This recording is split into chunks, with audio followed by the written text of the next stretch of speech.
It's time for the Your Personal Bank Show with Ferenc Toth, financial literacy educator and speaker, entrepreneur, and chairman of the board of Bank Information. Take charge of your financial future with your personal bank. Now here's Ferenc Toth. Welcome to the Your Personal Bank Show. And today I want to cover, some of the most commonly asked questions and probably some of the most common misconceptions that I run into on a regular basis when explaining this concept to folks. Most of this comes from folks that I've been talking to over the last couple of weeks. There's been a lot of great questions people have asked, and even longer than that, of course. But I think it's a good time to kind of bring up some of the most commonly asked questions and how it works. So basically, really quick, real fast review is your personal bank concept is really quite simply, we're combining two financial tools, one from the banking industry, one from the insurance industry, to create positive arbitrage or still earn interest on money even after you spent those dollars. Now, there's a myriad of uses it can be used on. We'll touch on some of that too today. But the bottom line is the dividends that are being paid by the policies, the insurance companies that we deal with, we still have companies still paying 6% dividends even today. Never missed paying 6% or more dividends every year for the last 25 years. I'll show you the charts. I'll show you all the highest dividend paying companies over the past 25 years. And many of these companies have never missed a dividend since literally before the Civil War. I mean, that's just powerful. That's a really, really strong track record. And don't forget, these our dividends have guarantees. If we set it up correctly, they're income tax free. In other words, you can grow the money tax free. You can access it income tax-free and pass it on to your heirs to income tax-free. So when you look at all that, you put that together, high liquidity with guarantees, a solid return on your money, tax benefits, you put all it together, it makes a strong argument. It's a very strong case. Again, I've talked about this on many shows previously. If somebody is looking for a decent interest rate or decent return on their money, on their fixed income, the stuff that's, I would say, more on the guaranteed side or income side, it's been really tough with the extremely low interest rate environment we're in. So, 6% dividends in this market particularly is really, really strong. The next step is we set up a bank line of credit. Now, the bank, it basically uses the cash in the policy as collateral for the loan.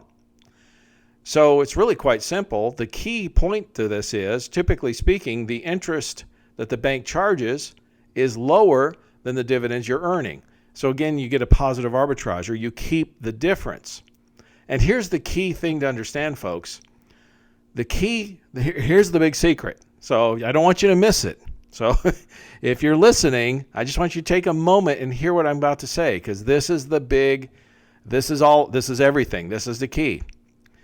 The positive arbitrage that you earn, the difference you get to keep between the dividends you're paid and the interest you're charged when you access the funds, is on money you spent. Now, if you heard what I said, you heard me correctly. It's on money you spent. Now, again, I always come back and say to people all the time, where can you go to get interest on money you spent? Money that's out the door, it's gone. You allocated it elsewhere. There just aren't many options that I'm aware of. So my point is, will you have more money to spend? Will you have more money available over time when you're picking up some interest on dollars that go out the door? And the answer is, of course you will. So there's all kinds of uses of this. We're going to get into that, like I said. But that's in a nutshell how the personal bank concept works, okay? So let me just touch on some of the questions that come about. One of the big ones is, okay, I get that I'm earning the dividends. I understand the dividends are, we have companies currently paying even 6% dividends, even today. And in this incredibly low interest rate environment, that's outstanding, frankly. And the bank lines, by the way, are charging between 3 and 3.95% interest currently. So again, if you're accessing, if you keep the money in the policy, you're going to, if you're getting the 6%, let's just say high 6% dividends, I'll go into this further in a minute. Well, if you put it in there and let it grow, that's what you get. You're going to get that dividend growth. That makes sense. We all understand that. It's when you access the funds, if you choose to access the funds through the bank line rather than directly from the policy, and you get a lower interest rate they're charging, you're keeping the difference. So if you're earning 6%, let's say high 5s or 6% dividends, and you're getting charged between 3 and 3.95 interest when you use those funds, what's your money doing? Again, this is a very common question I ask, and nearly everyone gets it right. This is the number one appeal for the personal bank concept. There are others, but that's probably number one. Again, the ability to earn interest or continue to earn on money you spent. You allocate it elsewhere, use somewhere else. Again, you can enhance that to pay off bills faster, purchase items, reduce your borrowing costs, those kinds of things. You can also enhance the rate of return on investments. So there's so many uses and things that can be done. Well, again, we'll talk about that further. Now, some of the questions that come about is, okay, I get the dividends I'm earning and the interest rates I'm getting charged. Are those fixed or variable? Now, they're both variable. They're both basically based on interest rate environment. The interest that the banks charged is typically the prime rate, which is known as one of the lowest rates an individual can borrow money at, just so you know. And it's usually prime minus a half or minus a point, depending on how much money we're dealing with. Now, prime is, again, a very low rate compared to many other rates. And, we're below 3% right now in the prime. So that's why I can say you can access funds and the bank lines are charging 3 to 3.95. Again, it's depending on the size of the account. The dividends also vary, but it's based on interest rates and the rates of return that insurance companies get on their investments, which are highly interest rate sensitive. So what's interesting is on both sides of the equation, what the dividends you earn and the interest you're charged are both basically subject to much of the same. Well, they're pretty much correlated, is what I'm trying to say. They're both heavily influenced by interest rates. They're heavily impacted by the current interest rate environment. Let me use an example. So, as I've stated, we have companies still paying 6% dividends even today, even after over a decade of historically low interest rate environment. In fact, I've heard some people say this is the lowest interest rate environment we've experienced since 1787. That's a long time. That's the history of our country, by the way. So we're in the lowest interest rate environment in our country's history. It's extraordinary. Yet the fact that we can still have companies paying 6% is also extraordinary. I mean, compare that to what are CDs paying these days? Or banks, bank accounts, bank monies, money markets, things like that. Or even annuities are not that high in most cases. Most bonds out there, especially when you start looking at the ones with guarantees or some tax benefits, often are nowhere near that rate today. So the fact that they're able to do that and have the long history of doing that and have the cash reserves to continue to pay those dividends for the foreseeable future is awesome. These are A-plus rated companies, folks we've all heard of. They're well positioned to pay these dividends going forward for the foreseeable future. Now, what if those rates change? Well, here's what's interesting.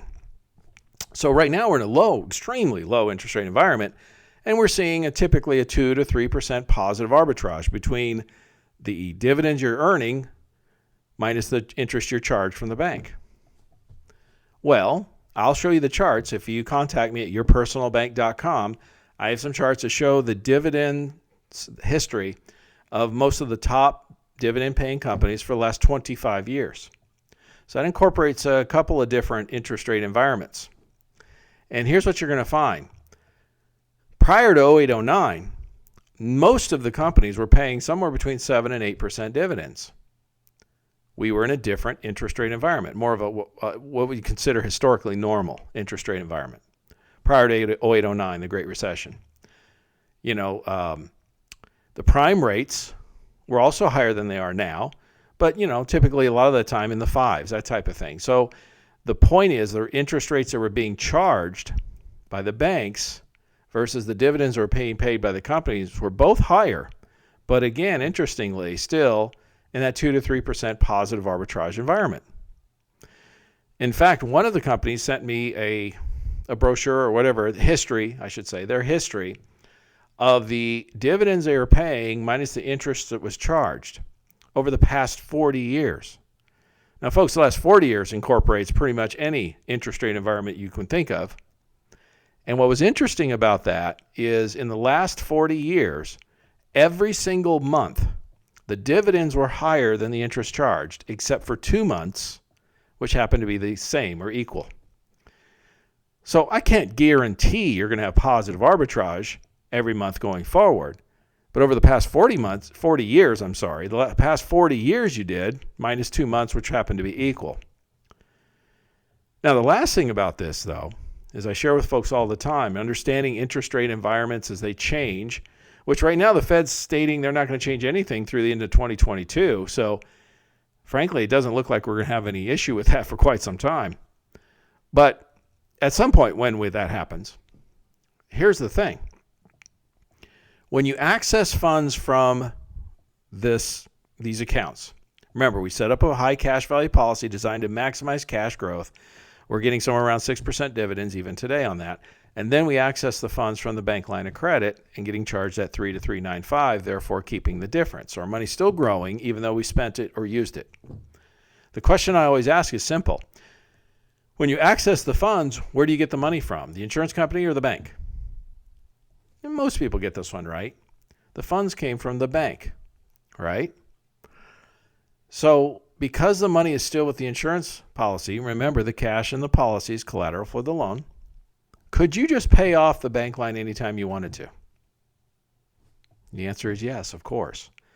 So if for some reason interest rates kind of got out of whack a little bit at some point in the future, okay, which could happen, you could always then just pay that line off, and then when things settle back down, fire the line back up.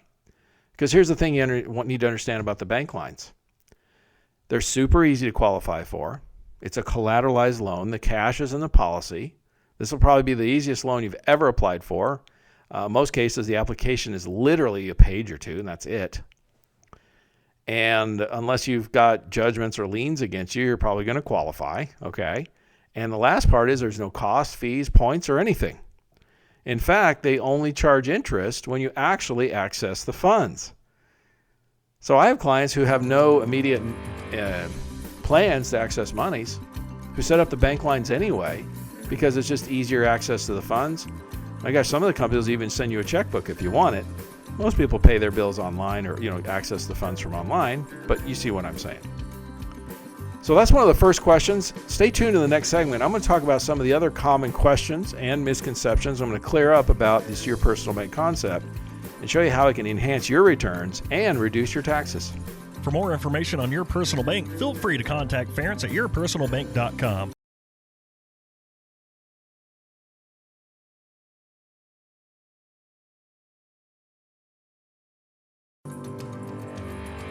Back to the Your Personal Bank Show with Ference Toth. Welcome back to the Your Personal Bank Show, and today we're really talking about some of the most common questions and misconceptions about the Your Personal Bank concept. I wanted to clear some of these things up that questions I hear, quite often from folks when they contact me. Of course, the best way to do so is contact me at yourpersonalbank.com. If you have any questions or whatever, you can email me or you can schedule a free, no obligation free consultation. The first thing we touch on again, it's how the Your Personal Bank concept works. I touched on that very briefly. Again, we're setting up a high cash value policy designed to maximize cash growth. Not death benefit, but cash. And we have companies paying 6% dividends even today and have done so for the last 25 plus years.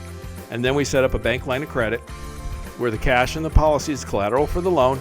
And when you access the funds, they only charge you interest when you access it. There's no other cost or fees at all.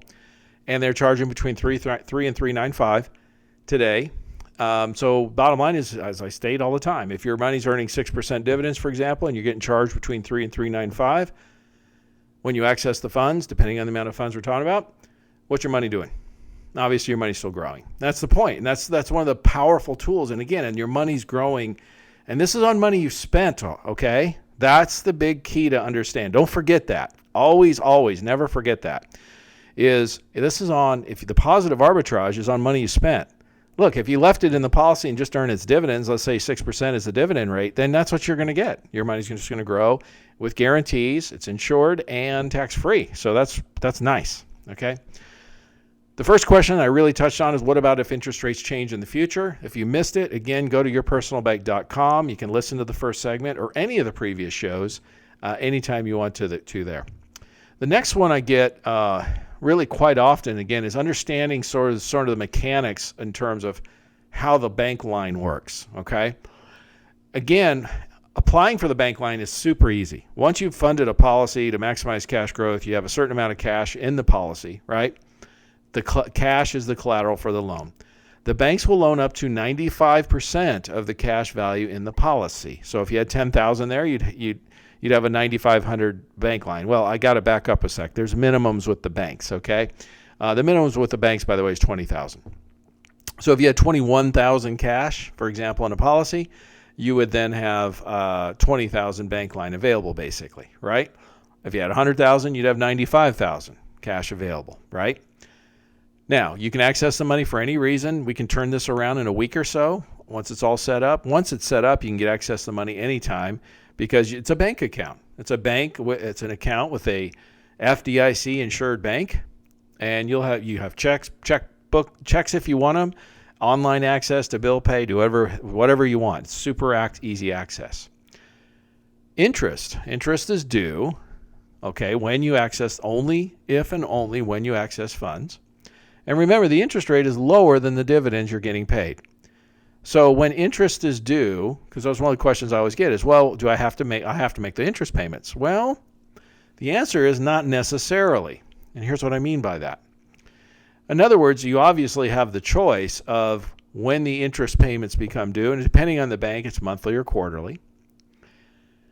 Of course, you can pay that out of pocket, set it up EFT. That's out of your bank account. That's how a lot of people do it. And then it's because it's a revolving line of credit. The amount you owe never increases, so it doesn't grow on you. You're just covering the interest payments. Now, remember, at the same time, the money in the policy is growing faster, getting dividends credited at a higher rate than what you're getting charged. So you're moving forward, every year. You see what I'm saying? But what if you were unable to make the payment or didn't want to for some reason? Now, here's where the bank line of credit and the personal bank situation changes or is different from other loans that people are familiar with, like HELOCs or cash out refis, for example. With those types of loans, you have to make the monthly payment interest all the time, right? Well, unless you've borrowed from your from your personal bank policy, your bank line, unless you've totally maxed it out, you have a choice when the interest comes due. You can either say, you either pay it out of pocket, like I said, or you could tell the bank or ask the bank just to increase your line. That comes in really handy because there's a lot of times folks will access funds for various purposes to pay bills, purchase items, pay down debt, invest in things, business things, whatever it may be. And maybe they intended to pay the money back or whatever, but situations change. Things happen and emergencies come up, right? What it does is it gives you a whole nother level of flexibility. And what I like to tell people is, look, you're now starting to take back control of your money. Rather than putting yourselves in the shoes of being a debtor where you have to make the payment. If you don't, bad things happen. Here you have a tremendous amount of flexibility in terms of being able to make the payments or not, the interest payments. You don't have to. In fact, if you didn't, what would happen over time? Well, again, I can use a simple example of, remember, if your dividends are higher than the interest you're getting charged, which they typically are, like I stated in the previous segment, it's been that way historically for the past 40 years, every single month except for 2, and it happened to be the same, so you weren't going backwards or underwater or anything. Here's the thing. With that amount of flexibility, in essence, if you never paid it back, what would happen? Well, each year you get credited dividends, right, which would be higher, like I said, currently like at 6%, higher than what you're getting charged, which is like currently 3 to 3.95. What happens? Remember, your bank line is 95% of the cash available in the policy. When the cash in the policy increases due to dividends and or money you've added, the bank line increases along with it. So you can have a tremendous amount of flexibility in terms of paying back these loans or not, or when you pay them back. I mean, again, ideally, should you pay them back? Well, absolutely. You might as well earn the higher interest, right? But what I'm trying to help folks understand is this gives you a tremendous amount of flexibility now, where you can access the funds and use those funds for whatever purpose. Remember, they're tax-free and all that good stuff, so we don't have any of those, there's no penalties or anything else to be dealing with. We can access the money and use it as we see and as we need it, as we see fit, right? And then we can pay back the interest and or pay back the loans on our schedule when it makes sense for us to pay it back. In other words, we're back in control of our money. So our money grows, gets dividends while it's in the policy. It's always in the policy. It's always growing. And we access it from the bank line as we need it and pay it back as we can. How's that for a different approach to your money? See, I like that because I have seen in my 20 plus years working with folks in the financial world and as an entrepreneur myself, I've shared this many times. We have the plans, we have ideas of what we want to do and all that, but by golly, stuff happens, doesn't it?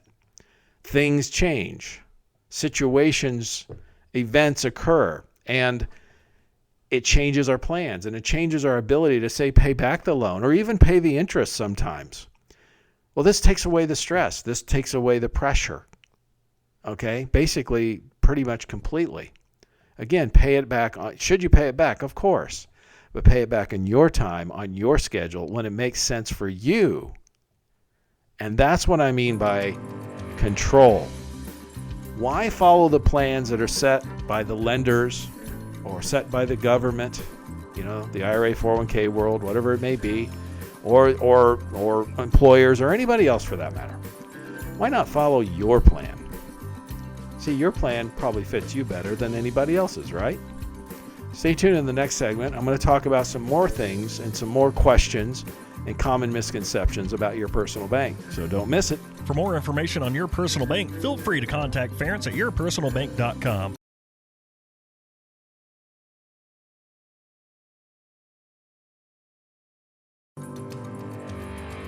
Back to the Your Personal Bank Show with Ference Toth. Welcome back to the Your Personal Bank Show. Today we are talking about the most common questions and misconceptions that I run into regarding the Your Personal Bank concept. In the first segment, I touched on interest rates and how interest rates changing in the future will affect the positive arbitrage nature of the concept. In other words, when you spend dollars and you still earn interest on those dollars because you're keeping the difference of what the dividends you're earning minus the interest you're getting charged from the bank, you keep the difference. That's the positive arbitrage. How do fluctuating interest rates affect that? If you missed it, go to yourpersonalbank.com, listen to the first segment of the show. I go into depth on it, or you can contact me for any further questions. The last segment I talked about in terms of some of the mechanics of how the bank line credit works. One of the biggest benefits being the flexibility in terms of you don't have a monthly payment you have to make. You can choose to have the bank just increase the line, and then it gives you tremendous amount of flexibility in terms of paying back. There's no schedule, so to speak. You pay it back on your own time when it makes sense for you. That's awesome because that gives power, and that gives you power and control of your money again. The next one I want to touch on, probably a big question I get, is a lot of people ask questions about the insurance policy itself in terms of how it works. There's a lot of misconceptions out there on this. A lot of people read about it, and I had a gentleman talking about today, in fact, saying, well, I've looked into this, but they say everything I've read, they say it takes a long time to build your cash value up. If you're talking about a traditional insurance policy, that is correct. Here's the thing. We're not doing things that typically how most people structure these policies. And what do I mean by that? Well, the best way I can explain it to you is if you can envision a teeter-totter. Think of a teeter-totter and put cash on one side and the death benefit on the other.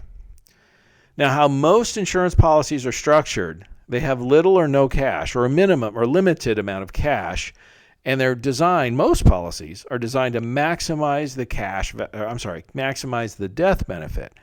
So in other words, the death benefit side of the teeter-totter is far higher in terms of total amounts than the cash, okay? We do the opposite. We flip the teeter-totter literally 50 to 90%. So we're dropping the death benefit 50 to 90%, and that depends on how we structure it and age and all those qualifications, okay, and what we're trying to accomplish. Therefore, we're maximizing the cash or increasing the cash 50 to 90%. It's true in a traditional insurance policy where you're not maximizing cash. It can take years to develop, sometimes a decade even or more, to really build a significant amount of cash into one of these policies. And that's often that's a common knock against funding these types of things, because people will say, oh, it just takes too long to fund it. Well, if you're going to structure it in the traditional manner, yeah, it can take a while. We're not doing that. Like I said, we're dramatically accelerating the cash side of the policy and the cash growth of it. And also, if you have looked at this concept, I'm going to tell you there's been a new tax law that went into effect the end of December 31st of 2020, so quite recently, that allows it to increase that teeter-totter, that cash to death benefit even more than ever. The rule that we're talking about is called the MEC rule, or the Modified Endowment Contract. It's been in the tax code since the 80s, and it's the code that basically limits how much you can contribute and how much the ratio can be. Again, that law change in December of 2020 allowed us to increase the cash side even more, quite a bit more actually. So it's pretty exciting. As good as the personal bank concepts and the high cash value policies have been, folks, they've gotten even better. And that's exciting. And then when you add the bank line of credit to it, when you access the funds through the bank line, you can now get positive arbitrage on those dollars when you spend them. Well, that makes it even better, okay? So the key is, don't be fooled or misled or discouraged into looking into this because you think the cash may take too long or you're too old to qualify or any of those kinds of things, because a lot of times we set up these in a trust and the owner might be the parents or grandparents and the insured might be one of the kids or grandkids, which again reduces, or because that's one of the big questions we get is, well, the cost of insurance would get too high. Well, for somebody who's older or had health issues, that could be true, yes. And again, secondly, if you're trying to maximize the death benefit, like in my teeter-totter example, like most people do traditionally, yes, the cost of insurance can be can get quite high. Again, we're reducing that by 50 to 90% right out the gate. We also look at insuring younger folks sometimes, right? When you combine those kinds of things, the cost of insurance goes really cheap. The expenses go really down, way down, and very competitive to what a lot of people consider low-cost mutual fund fees and things like that. It's very competitive now. So again, that's the other knock, or sometimes you get, well, these are expensive or that kind of thing. Well, not really. Again, not in how we structure them. In fact, they're quite inexpensive. So don't let the time of funding or the perceived cost of insurance dissuade you from looking into this, because we alleviate most of that just in how we structure it by maximizing the cash and minimizing death benefit. Stay tuned in the last segment. I'm going to talk about a few more of the questions and common misconceptions to clear this up and show you how to maximize returns and minimize taxes. For more information on Your Personal Bank, feel free to contact Ference at yourpersonalbank.com.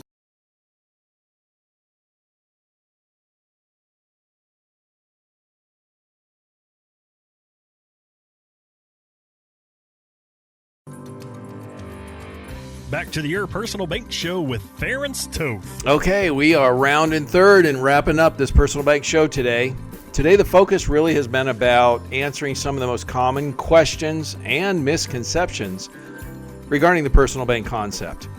I touched in the first segment of how this works. Again, setting up a high cash value policy designed to maximize dividends. We have companies paying 6% today, have done so for the last 25 years and never miss a dividend since literally before the Civil War, and are fully positioned to do so for the foreseeable future.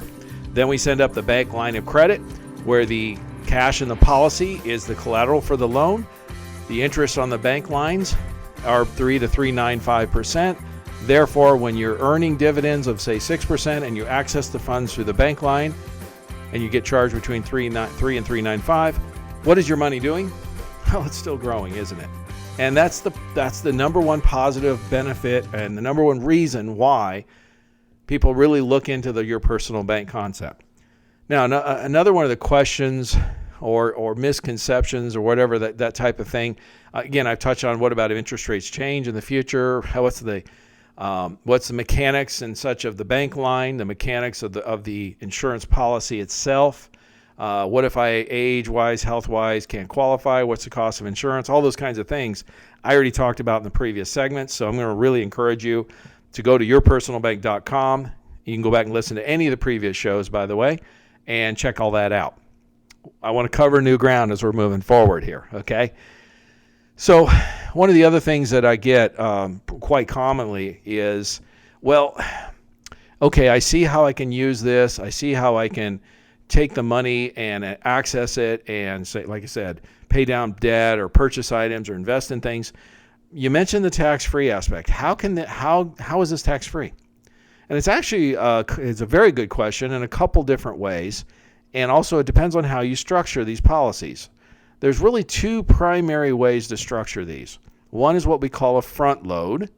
It's where you put most of the funds up front the first year, and then you dribble some a little bit in the subsequent few years, like first 5 years, and then you're done. The other way is what more people are familiar with is where you fund these over a period of time, number of years, typically 7 years or longer, and you can fund those monthly, quarterly, annually, whatever. Now, people always ask me, well, how much and all that. There's really no maximums or minimums, okay? We're not in the rules. I find it quite, it shouldn't be funny. I guess I find it humorous. How's that?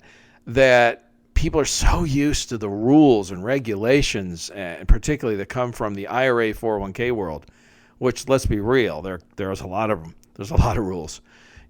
Penalties and tax penalties and rules for putting money in and taking it out. It's just ridiculous. Well, what do you expect? The government created it, right? Congress created the IRA and 401k. So what do you expect? And then the IRS maintains them or manages it. And so the rules are all constantly changing, frankly. Here's the beauty of this. Remember, do you want to take back control of your life? How about taking back control of your money? That's a big part of it. You can ditch those rules. There's a few rules, don't get me wrong. I'll share them what they are, but it's nothing like the IRAs and 401ks, and it doesn't change all the time. It just basically stays the same. So, and there's a ton more flexibility. We talked about that in some of the previous segments, so go back if you missed it. Again, go to yourpersonalbank.com. How can you fund it? Any way you want to. The reality is what makes sense for you. And that's where I talk to people and get to know their situation, their goals, what do they want to accomplish, what's some amounts they feel comfortable with. And then once we settle on, even when we set on an amount, so let's say you want to fund a certain amount per year or something, there's a wide range. And this is a very common misconception a lot of people have. They think, I set up an insurance policy, I got to pay X amount per month or per year or whatever. No. There's a tremendous range. There's a benchmark we set, yes. So let me use a quick example. If, let's say, you decided $10,000 a year, you were going to fund it over a period, say $10,000 a year for the next 10 years. Use a simple example. It could be $100,000 a year. I don't care the numbers. It's not, the zeros are not important. It's the principle that counts here. Well, if you were going to fund $10,000 a year, for example, you could do it at $800 and something a month or so much quarterly or whatever. But my point is, your range of what you could fund would probably be somewhere between as high as $12,000 a year and as low as about $5,000 a year. In other words, just because 10 was your benchmark, that doesn't mean you have to fund that. That's just the benchmark. You have a tremendous range of what you can do each year. Also, as I point out to people, and like I said, that's a very common misconception people have. They think, well, you're locked into a certain... No. That was true about 8 or 10 years ago. Okay? So if somebody says you're locked in, that information they're sharing with you is at least 8-10 years old, because all the companies have added what's called flexible premium riders. They're free. They're built into every policy, and it allows you that flexibility of something around 120% a year on the high end of your benchmark to about 50% on the low end, okay? So it's a tremendous range, okay?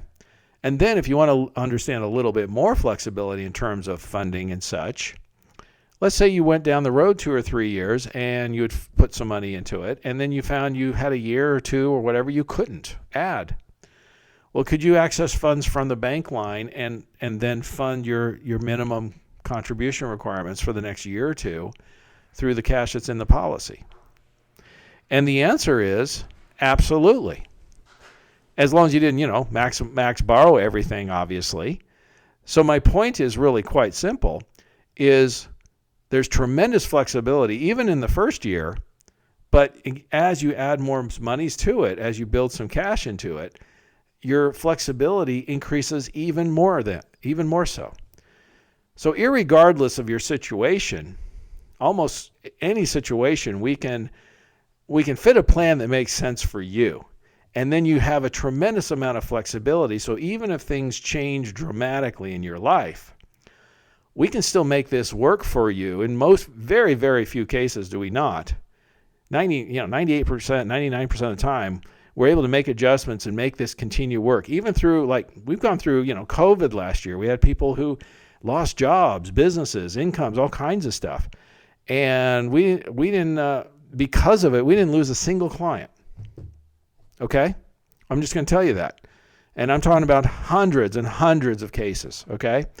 We had tremendous change. Some didn't, a lot didn't, but a lot did, had tremendous income disparities or changes. And they were able to continue to fund their policy or put a hold on it or reduce the amounts or take. And here's what excites me about it. There's a number of occasions I can tell you about where somebody contacted me and said, hey, I can't keep contributing to this. I just lost my job. I don't know when I'm going to get another one. Or their business took a huge hit. They had to shut down because of COVID, whatever. And they say, I can't put more money into it. I've got to cancel this. I'm like, well, hang on a minute. We can cancel it if you want, of course, and get your money back. But there's a better option. You got some cash into this. You put some money into it over a little bit of time. Let's stop contributions, and better yet, why don't we access some funds from it? And if we access them from the bank line, you actually are still earning some interest on that money. Folks, this was actually a lifesaver for a number of people. That's the exciting part, okay? I'm able to make a difference in people's lives, enhance their financial situation, enhance the amount of money available, and reduce their taxes, but also they have access to their money and liquidity and all that, and there aren't any penalties or taxes or any other rules we got to deal with or worry about, okay? And I know the CARES Act, they passed it and allowed some flexibility in the IRAs, but those are one-time things for that year only. Do you really want to wait for the government to make a rule change so you can access your money without a penalty or tax thing, for example? I don't know about you, but I'm not interested in waiting around on somebody else to make those rules for me so that I can do things that I need to do with my money. I'd just rather be able to access my money, right? And on top of that, access my money and still earn some interest on it. That's the beautiful thing and the flexibility of the personal bank concept. And we saw this in a tremendous way this past year. And I can't tell you how many times talking to clients are like, wow, I knew this was good. And I had no idea how good it was. And there were some times where, frankly, financially saved them or helped them get through that time.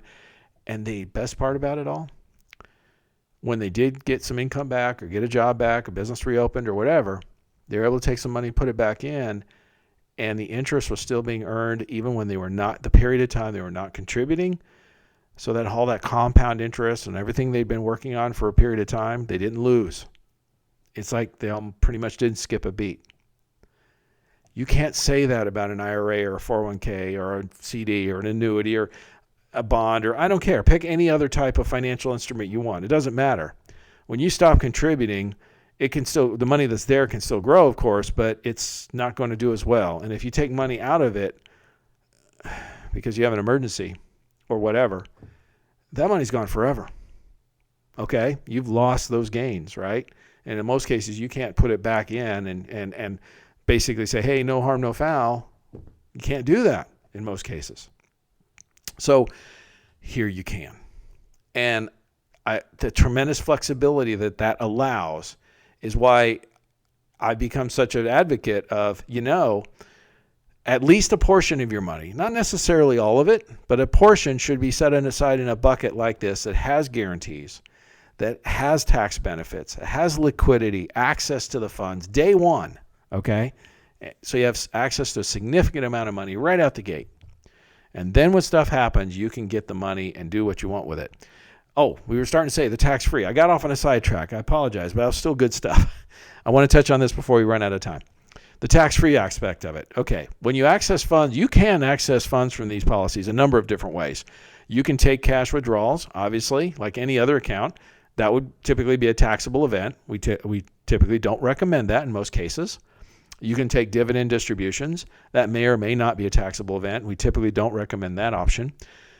You can do policy loans. That makes more sense because you're actually getting it's considered an advance on your death benefit, and now you're accessing those funds on a tax-free basis if you've set up the policy correctly. But the best way is to access it through a bank line of credit. And the reason is simple. You're getting charged less interest than you're earning dividends, so you get the positive arbitrage. But the other reason is taxes. Here's a question I always ask people. If you do a cash out refi or a HELOC, a home equity line of credit, and you access the funds from that, does the bank send you a 1099 on those funds? Do you pay taxes on it? The answer is no. And the reason is simple. It's not considered income. It's a loan. And because of that, it doesn't go on the IRS 1040 form, for example, or any other tax form for that matter. No 1040 is issued. No taxable event has occurred. Therefore, you're not breaking any rules. You're following the rules. The bottom line is simple. You're growing the money in the policy, tax deferred, and then accessing them through the bank line of credit on a tax-free basis. For more information, contact me at yourpersonalbank.com. And as always, stay tuned to the Your Personal Bank Show. On to this and say, remember in the previous segments, and if you missed it, go to yourpersonalbank.com. But the thing is, the previous, as I was stating, the previous segments are the cash, of course, is the collateral for the loan and all that good stuff. And the goal is to maximize cash growth, of course, the 6% dividends, all that stuff, and to minimize the death benefit. But guess what? There's another benefit. Even though we're minimizing the death benefit, there still is one. So God forbid something happened to you prematurely, your heirs, loved ones, whatever, would receive a tax-free check. That's a benefit, and that's a protection that a lot of people sorely are lacking. The last one is what's called a living benefit, and I'm running out of time to share that, so I'm going to encourage you to contact me at yourpersonalbank.com, but the basic bottom line is if you have long-term care type of expenses, a portion of the death benefit's available for those. And I always say it's the best long-term care type benefit out there because if you need it, you got it. If you don't, you didn't pay any extra for it. So what could be better than that, right? So again, as I said earlier, for more information, contact me at yourpersonalbank.com. I'd be happy to discuss with you and show you how this can maximize your returns and minimize your taxes. For more information on Your Personal Bank, feel free to contact Ference at yourpersonalbank.com. This show is designed to provide accurate and authoritative information. The presenter and guest on this program do not engage in legal, accounting, or tax advice. Professional advice regarding your situation should be sought if required. Products and riders may have limitations and may not be available in all states. Excessive unpaid loans may affect performance. Distributions may become taxable if not managed properly. Replacements may not be suitable for everyone. There may be charges when replacing coverage. Compare when considering a replacement. Dividend rates and bank line of credit rates may change. Contact yourpersonalbank.com for current rates.